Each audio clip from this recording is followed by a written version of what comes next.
Welcome to Hood Champion Boxing and Sports. Who's the best? Katie Taylor, Claressa Shields? That's the question. I know some people are going to say, man, they think it's Claressa. Some are going to say Katie. I deal with whole person concept, but I just want to throw this out there. Katie Taylor won a gold medal, but she has 5 world championship gold medals. Did you know that? Claressa has 2 Olympic gold medals. Well, let me say that differently. Katie Taylor has 1 Olympic gold and 5 world championship gold medals. Claressa has 2 Olympic gold and 2 of the world championship gold medals. What do you think about that?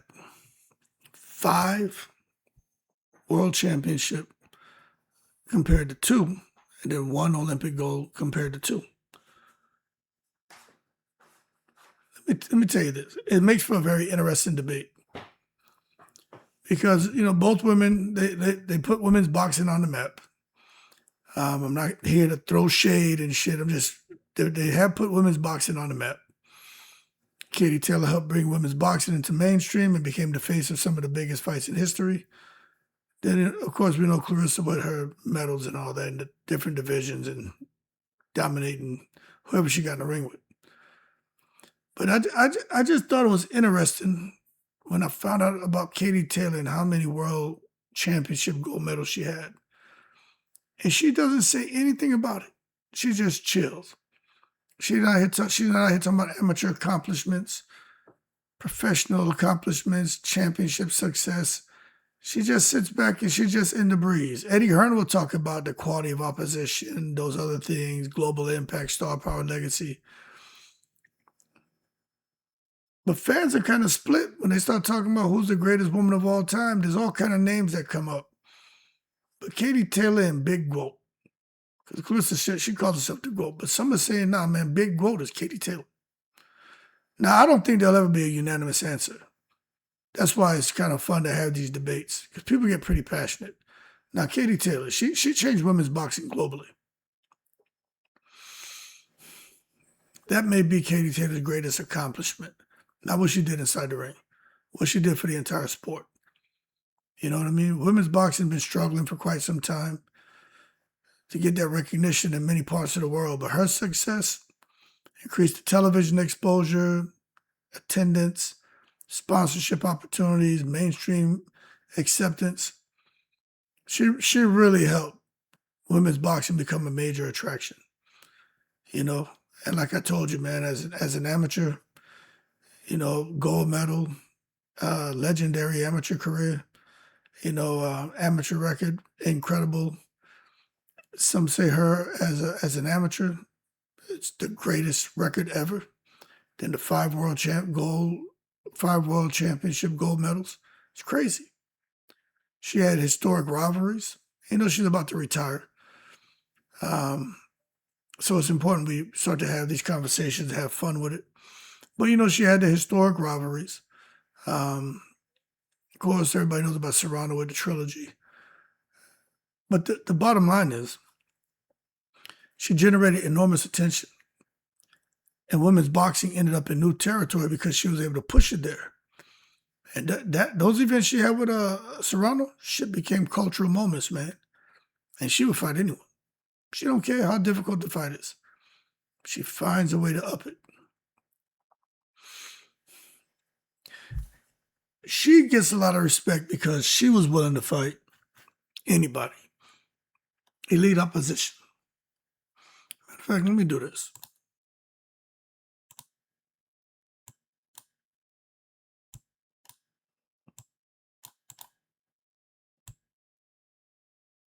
There we go. She was willing to fight elite opposition. And that earned her a lot of respect from critics, in case y'all didn't know. Even Katie Taylor had critics, not just Claressa Shields. Now, when people look at Claressa Shields, there's a big question mark over, does Claressa have the most accomplished resume? So when people argue for Claressa, they start with the accomplishments. Of course, she's one of the most decorated fighters in boxing history. the undisputed championships, the titles, the gold medals. She's done a lot for women's boxing. But from a trophy and achievement standpoint, her resume is extraordinary, right? But that was something that they planned, they strategized, and she was able to execute. Now, the thing with Claressa, dominance. Many of Katie Taylor's biggest fights were competitive, but Claressa has, for the most part, controlled opponents from start to finish. And a lot of the supporters will point to her ability to dominate elite competition consistently. Then they say she's versatile. She moved through multiple divisions, captured championships. And the versatility kind of strengthens the case to argue in favor of Claressa, because some fans will view her as the most complete female boxer ever. Then the American impact. Claressa became one of the most recognizable women boxers in American boxing. She had a lot of support by people in America. And even, I would say, she, not globally, but she was known, outside the United States. But her outspoken personality and all of the drama kept her in the headlines for the wrong reasons. But even critics say, okay, we don't really like that attitude, but she got her stuff together as a fighter, but she's generated a lot of attention, but not for the right reasons. But some say Katie Taylor has the edge. When you talk about global popularity, there's no comparison. Global popularity. Katie Taylor enjoys widespread support across multiple countries, not Claressa. Don't tell me about no damn Africa. She doesn't. Tell me, all my fans in England, they love me there. Man, please. Mm-hmm. No. Claressa can't compete with Katie Taylor when it comes to worldwide popularity. Katie Taylor is generally viewed as highly respected by hardcore and casual fans. And she had those defining moments, man. Many of the biggest moments in women's boxing history involve Katie Taylor. These are the facts. And she's very professional. Katie's public image has generally remained focused on competition, accomplishment, and that's it. Now, for Claressa Shields, we already talked about the accomplishments, the Olympic success, but that shit doesn't matter anymore. What's Claressa going to be known for? Did she break some barriers? Yeah, I would say so. There was some historical firsts. Has she dominated? Yeah, she looks unbeatable. But it's a debate that is difficult for some people to solve. But when you look at a whole person concept, a lot of people are going to say Katie Taylor deserved the GWOAT title. You know what I'm saying?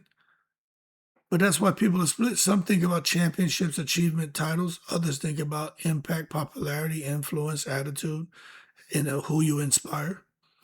So depending on which category matters most to you, the answer is probably going to change. But if you prioritize accomplishments, you might choose Claressa Shields. But if you prioritize impact on women's boxing globally, who's been inspired, who's inspired the most people, who's had the better attitude, who's the better role model, you're going with Katie Taylor. It's simple. Like, it's not hard.